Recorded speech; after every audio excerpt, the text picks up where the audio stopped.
Hello friends, welcome to smile talk paramedical channel. ಈ video ನಮ್ಮ DHI course complete ಮಾಡಿರುವಂತಹ ಅಭ್ಯರ್ಥಿಗಳಿಗೋಸ್ಕರ ಇರುತ್ತೆ.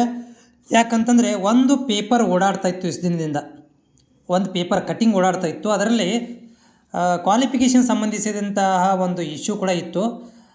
ಅದು ಈಗ ನಮಗೆ ಸಂಪೂರ್ಣವಾದಂಥ ಒಂದು ಮಾಹಿತಿ ಸಿಕ್ಕಿದೆ. ಕರ್ನಾಟಕ ರಾಜ್ಯ ಪತ್ರ ಬಿಡುಗಡೆ ಮಾಡಿರುವಂಥದ್ದು. ಈ ವಿಡಿಯೋದಲ್ಲಿ DHI ಕಂಪ್ಲೀಟ್ ಆದವರುಗಳಿಗೆ 300 ಹುದ್ದೆಗಳನ್ನು ಕೊಡ್ತಾ ಇದ್ದಾರೆ.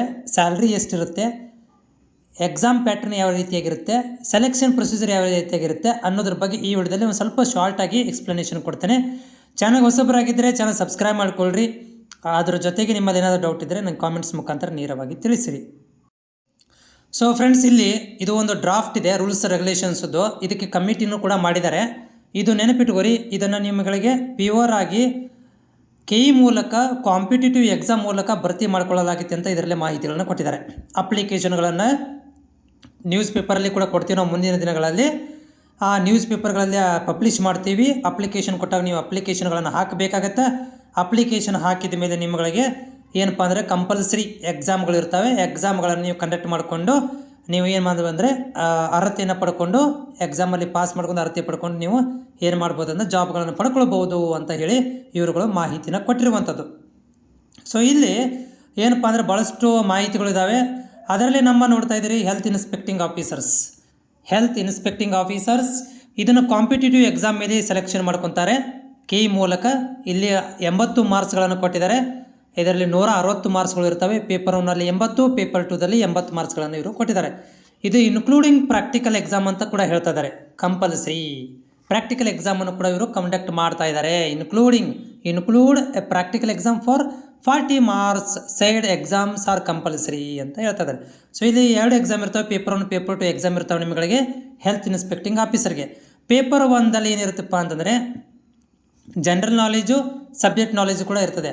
ಸೊ ಜನರಲ್ ನಾಲೆಜಲ್ಲಿ ನೋಡ್ತಾ ಇದ್ದೀರಿ, ಇಲ್ಲಿ ಅನಾಟಮಿ ಫಿಸಿಯಾಲಜಿ ಇರುತ್ತೆ 10 ಮಾರ್ಕ್ಸಿಗೆ, nutrition, hygiene, pharmacology, basic, microbiology 10 ಮಾರ್ಕ್ಸಿಗೆ, ಫಸ್ಟ್ ಏಡ್ ಆ್ಯಂಡ್ ಮೆಡಿಸಿನ್ಸ್ 10 ಮಾರ್ಕ್ಸಿಗೆ, ಡೈಸ್ಟ್ರೋ ಮ್ಯಾನೇಜ್ಮೆಂಟ್ ಇನ್ ರಿಹಬಿಲೈಸೇಷನ್ 10 ಮಾರ್ಕ್ಸಿಗೆ, communicable disease, non communicable 10 marks, environmental sanitation ಮತ್ತು public health problems 5 marks, communication and health educations 5 marks, general knowledge Kannada,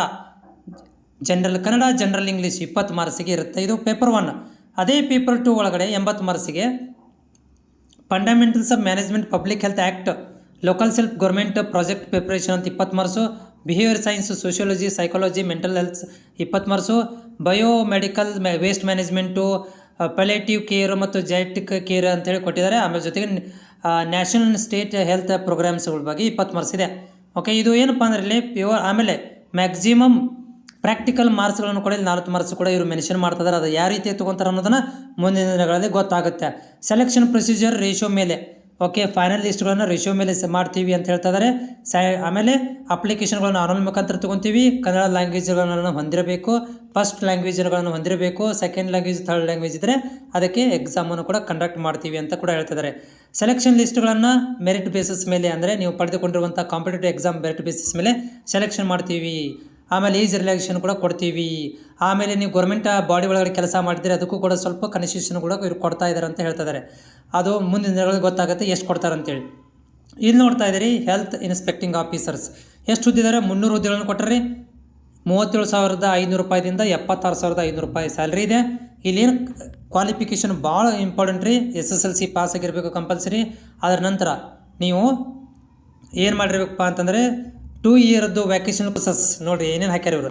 diploma certificate for the 2 year vocational courses, multipurpose health worker training conducted by the state council vocational ಎಜುಕೇಷನ್ದಲ್ಲಿ ನೀವು ಅದನ್ನು certificate ತೊಗೊಂಡಿರಬೇಕು. ವ್ಯಾಕೇಷನಲ್ courses ಎರಡನೇದು ನಮಗೆ ಬರುತ್ತೆ ನೋಡಿರಿ. ಈಗ ಯಾವುದು ಅಂತಂದರೆ ಡಿಪ್ಲೊಮಾ 3 ವರ್ಷದ್ದು ಪ್ಯಾರಾಮೆಡಿಕಲ್ ಕೋರ್ಸ್, 3 ವರ್ಷ ಹೆಲ್ತ್ ಇನ್ಸ್ಪೆಕ್ಟರ್ ಕೋರ್ಸ್ ಕಂಪ್ಲೀಟ್ ಇರಬೇಕು, ಅಥವಾ 2 ವರ್ಷದ ಕೋರ್ಸ್ ಕೂಡ ಕಂಪ್ಲೀಟ್ ಆಗಿರ್ಬೋದು. ಓಕೆ, ಆಮೇಲೆ ಸೈನ್ಸ್ ಮೇಲೆ 2 ವರ್ಷದ ಕೋರ್ಸ್ ಕಂಪ್ಲೀಟ್ ಆಗಿರಬೇಕು. ತುಂಬ ಇಂಪಾರ್ಟೆಂಟ್ ಇರುವಂಥದ್ದು ಇಲ್ಲಿ ಬಂತು ನೋಡ್ರಿ. ನಮಗೀಗ ಕಷ್ಟ ಬಂದಿರುವಂಥದ್ದು ಇವರು ಏನು ಮಾಡಿದಾರಪ್ಪ ಅಂತಂದರೆ ಇದರಲ್ಲಿ must and should GNM nursing, GNM psychiatry, GNM midwifery, general nursing ಆದವರು ಕೂಡ ಇವರು ಚಾನ್ಸಸ್ಸನ್ನು ಕೊಡ್ತಾ ಇದ್ದಾರೆ. Okay, not only for DHI ಅಥವಾ BSc ನರ್ಸಿಂಗ್ ಆದರೂ ಕೂಡ ಟ್ರೈ ಮಾಡ್ಬೋದು. ಇದು ಎಕ್ಸ್ಟ್ರಾ ಕ್ವಾಲಿಫಿಕೇಷನ್ಗಳನ್ನು ಆ್ಯಡ್ ಮಾಡಿರುವಂಥದ್ದು. ಇದು ಒಂದು ಸ್ವಲ್ಪ ಟೆನ್ಷನ್ ಕೊಡುವಂಥ ಅಭ್ಯರ್ಥಿಗಳು ನಮ್ಮ ಡಿ ಎಚ್ ಆದರೂ ಟೆನ್ಷನ್ ಇದು. ಯಾಕಂದರೆ ನೋಡಿ ಸಿಲೆಬಸ್ ನೋಡಿದರೆ ಇವ್ರ ಪ್ರಕಾರ ಇದೆ. ಸಿಲೆಬಸ್ ನೋಡ್ರಿ ಇವ್ರ ಪ್ರಕಾರ ಕೊಡ್ತಾರೆ. ಈಗ ನಾಳೆ ಇನ್ನೂ ಸಿಲೆಬಸ್ ಕಂಪ್ಲೀಟಾಗಿ ಬಂದಿಲ್ಲ, ಜಸ್ಟ್ ಹೆಡ್ಲೈನ್ ಇದೆ. ಇವು ಡಿಟೇಲ್ ಸಿಲೆಬಸ್ ಕೊಟ್ಟುಬಿಟ್ರೆ BSc ನರ್ಸಿಂಗ್ ಲೆವೆಲಿಗೆ ಕೊಟ್ಟುಬಿಟ್ರೆ GNM ನರ್ಸಿಂಗ್ ಲೆವೆಲಿಗೆ ಕೊಟ್ಟುಬಿಟ್ರೆ ಏನು ಮಾಡಬೇಕು, ಡಿ ಎಚ್ ಅದು ಸ್ವಲ್ಪ ಇರುತ್ತೆ. ಸೊ ಇದು ಕಷ್ಟ. ಓಕೆ, ಇದು ಒಂದಿಷ್ಟು ನಿಮಗೆ ಸಂಕ್ಷಿಪ್ತವಾದಂಥ ಮಾಹಿತಿ ನಿಮಗೆ ಯೂಸ್ಫುಲ್ ಆಗಿದೆ ಅಂತ ಅಂದ್ಕೊಂಡಿದ್ದೇನೆ. ಧನ್ಯವಾದ.